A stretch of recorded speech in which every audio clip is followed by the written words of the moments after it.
ইসলামী সমাজ গৃহীত কর্মসূচি আল কোরআন বিরোধী সংবিধানের অধীন থেকে দেশবাসীকে মুক্ত করার লক্ষ্যে এবং সমাজ ও রাষ্ট্রে সৃষ্টিকর্তা আল্লাহর আইন বিধান প্রতিষ্ঠায় মহাসত্যের ভিত্তিতে জাতীয় ঐক্য গঠনে ইসলামী সমাজ গৃহীত নভেম্বর ও ডিসেম্বর 2024 2 মাস ব্যাপী শান্তিপূর্ণ 3 দফা কর্মসূচি ঘোষণা করছি।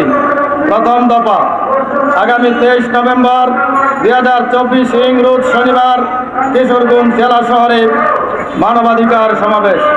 আগামী 9 ডিসেম্বর 2024 সোমবার বরিশাল মহানগরে মানবাধিকার সমাবেশ। আগামী 16 ডিসেম্বর 2024 সোমবার ঢাকা মহানগর উত্তরে বিকাল 3টায় মানবাধিকার সমাবেশ।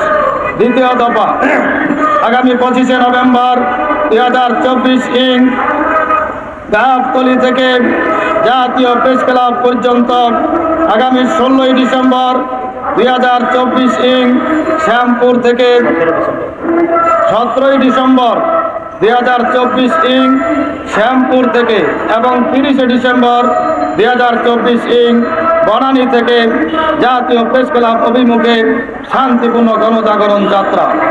তৃতীয় দফা, ইসলামী সমাজ গঠিত টিম ভিত্তিক দেশব্যাপী গণসংযোগ, লিফলেট বিতরণ ও পথসভা এবং সংগঠনের আমির সাহেবের দেশের বিভিন্ন অঞ্চলে সাংগঠনিক সফর ও কর্মী সভা করা হবে ইনশাআল্লাহ। কর্মসূচি বাস্তবায়নে সরকার, প্রশাসন, সাংবাদিক এবং দেশবাসী ভাই ও বোন সকলের আন্তরিক সমর্থন ও সহযোগিতা প্রত্যাশা করছি। সার্বভৌম ক্ষমতার একমাত্র মালিক সৃষ্টিকর্তা আল্লাহই আমাদের একমাত্র সহায় ও সাহায্যকারী। তিনি আমাদের সকলকে কল্যাণ ও মুক্তির পথে জীবন গড়ার তৌফিক দিন। আমিন।